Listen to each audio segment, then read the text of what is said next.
કેમ છો મારા ખાવાના શોખીન મિત્રો? સ્વાગત છે તમારું વારુ પાણીમાં. આજે આપણે બનાવશું ખૂબ જ ટેસ્ટી કાચી કેરી અને ફુદીનાની ચટણી. તો જોઈએ એની રેસીપી.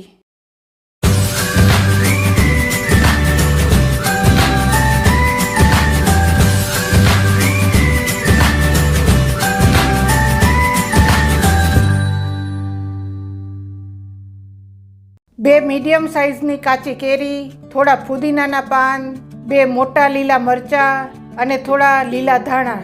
કેરી અને મરચાંના આપણે ટુકડા કરી લેશું. બે કેરીના ટુકડા મેં છાલ સહિત જ ટુકડા કરેલા છે. જો મોટી કેરી હોય તો તમે છાલ ઉતારીને ટુકડા કરી શકો. આ મેં કેસર કેરી લીધી છે, તમે કોઈ પણ કેરીમાંથી બનાવી શકો. બે મરચાંના ટુકડા. જો તમારે વધારે તીખું જોઈતું હોય તો વધારે મરચાં નાખી શકો. થોડા ફુદીનાના પાન. ફુદીનાના પાન તમારા ટેસ્ટ મુજબ તમે વધારે કે ઓછા નાખી શકો. થોડા લીલા ધાણા.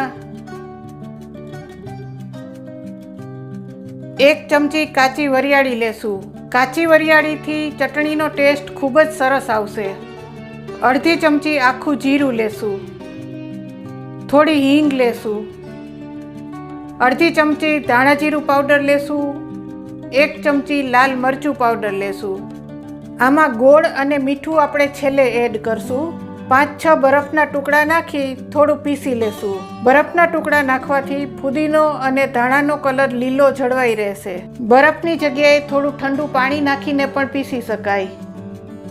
હવે આને આપણે મિક્સરમાં થોડી પીસીને ગોળ એડ કરશું. આપણે આને થોડી પીસી લીધી છે. હવે આપણે એમાં 2 ચમચી ગોળ એડ કરશું.